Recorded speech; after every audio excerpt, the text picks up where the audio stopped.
त्रिदलं त्रिगुणाकारं त्रिनेत्रं च त्रियायुधं त्रिजन्म पापसंहारं एकबिल्वं शिवार्पणम् त्रिशाखैः बिल्वपत्रैश्च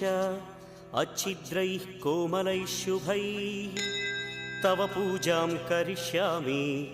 एकबिल्वं शिवार्पणम् कोटिकन्या महादानं